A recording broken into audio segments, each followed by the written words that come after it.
I've been a party favor at a few parties. And I'm gonna rewind a little bit.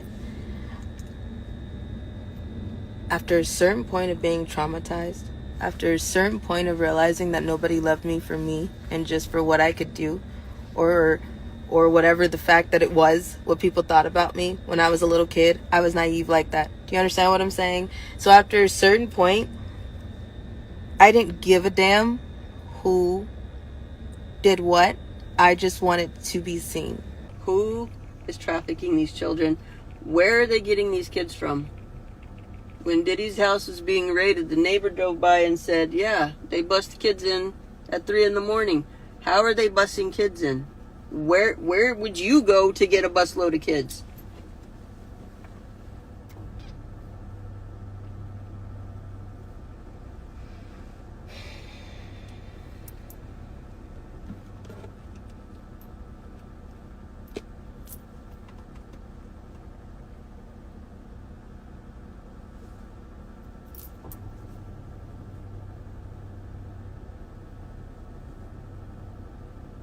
We could do this all day long. We could list celebrities all day long.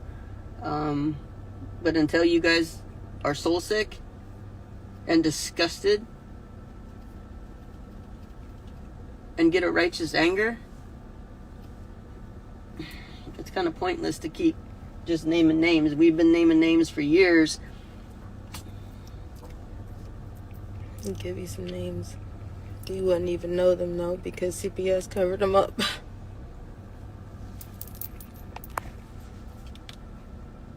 Those names are what's important.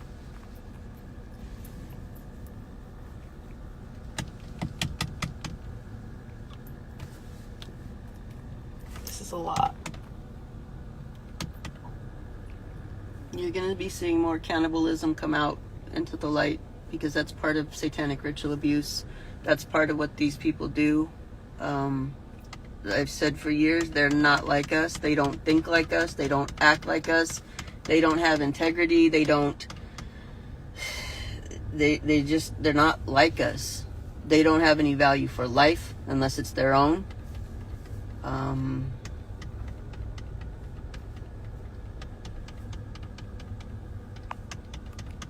once you wrap your head around the satanic ritual abuse that's going on, then we can get right into the MK Ultra. And to me, that's the worst of the worst.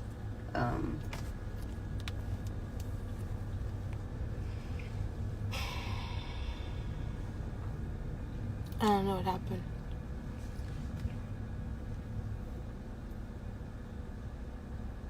My brain just shut down.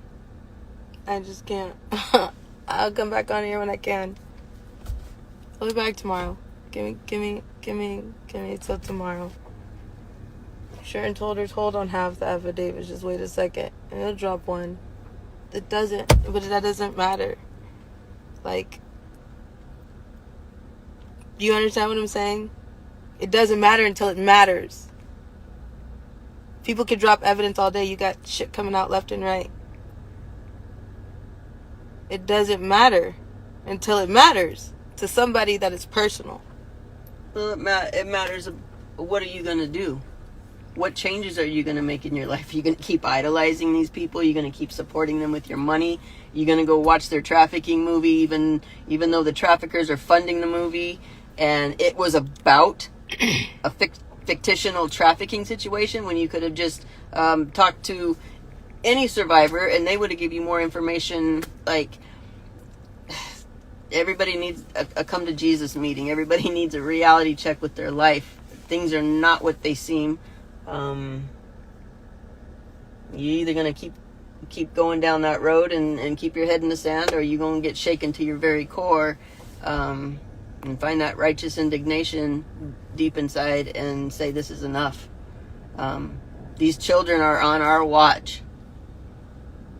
There are children still being harmed and hurt and brutalized and have animals turned on them sexually and are having their face rubbed in their own vomit if they get sick. They're being beat if they start their period. You don't understand what they're doing. But that's on our watch. That's on my watch, and that's on your watch. So it's up to us. What are we going to do about it? Are we going to continue to allow it? Or are we going to start holding people accountable? Are we going to hold people's feet to the fire and say, this is enough, this is not going to happen anymore?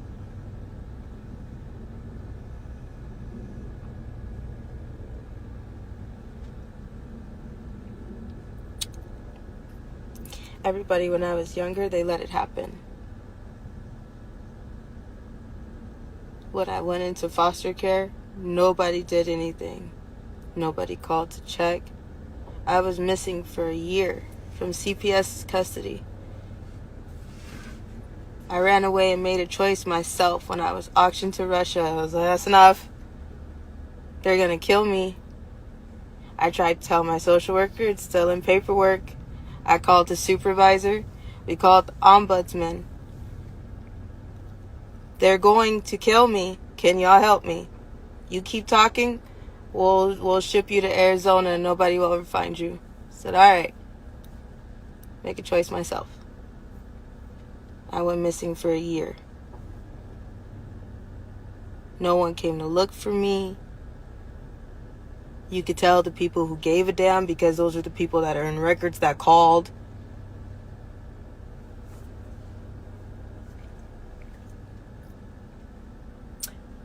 As a previous social worker, I can tell you the easiest way to get kids put into trafficking is they'll just take the kids, they will groom the kids, and then when the kids go missing, CPS says the foster parent's responsibility, if your foster child goes missing, is you pick up the phone, you call 911 and say, I have a foster kid, they ran away, and that absolves you of any responsibility. So anything that happens to the kid from that point on is no longer your responsibility.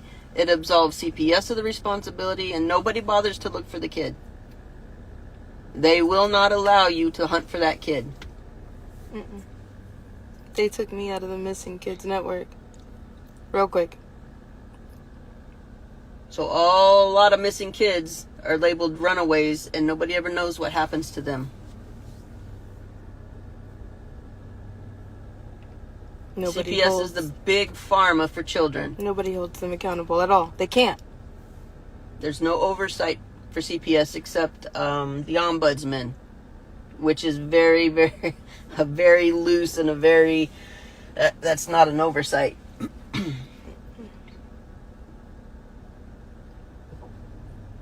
And you guys think, I'm a good parent, so CPS will never come to my door. That's not true.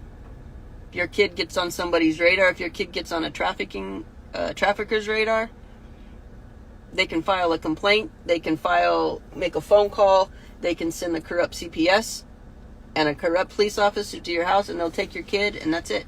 It does not matter if you're a good parent or not. It has nothing to do with it.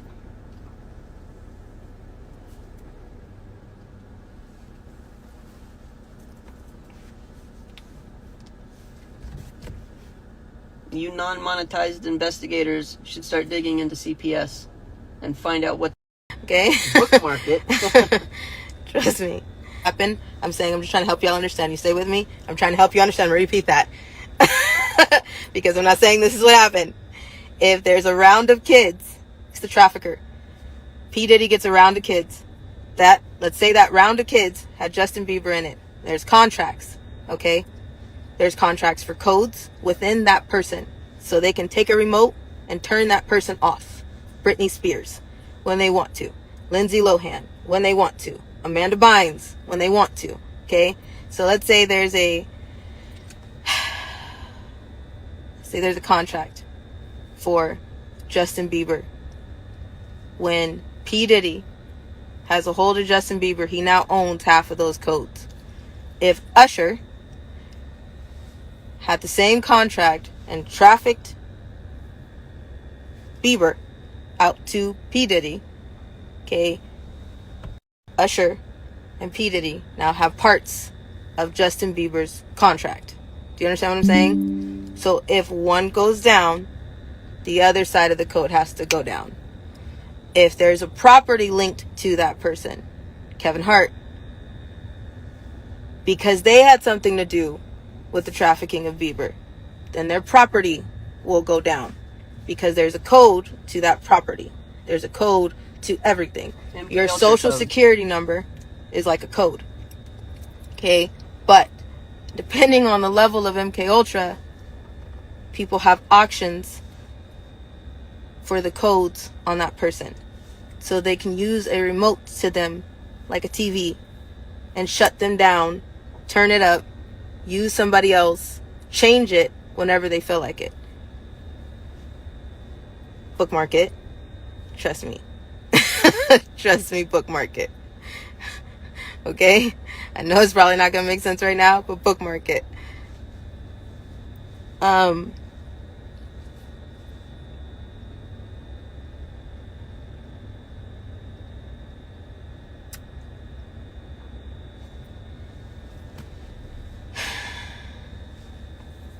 MK Ultra is used, but to get MK Ultra to take hold the way it needs to be, it has to involve satanic ritual abuse, extreme trauma, humiliation, just evil on a level you can't imagine. I don't care what you all think about Trump. I'm not sure what I think about Trump, but he is telling you the truth on a lot of things. You guys just don't understand what he's saying. When he's saying they're eating the cats and dogs, he's preparing your hearts and your minds for the fact that satanic ritual abuse is about to come into the light in a big way. Voodoo is about to come into the light in a big way. Cannibalism is about to come into the light in a big way.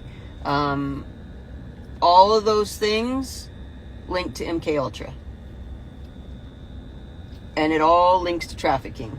Once you have MK Ultra in place, and once you've used satanic ritual abuse to link into the MK Ultra and to program somebody, program the children, so you can use them as sex slaves or Delta assassins or whatever it is you want them to do,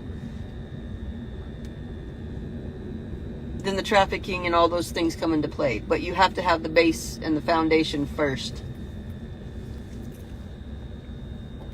I've been a party favor at a few parties, and I'm gonna rewind a little bit.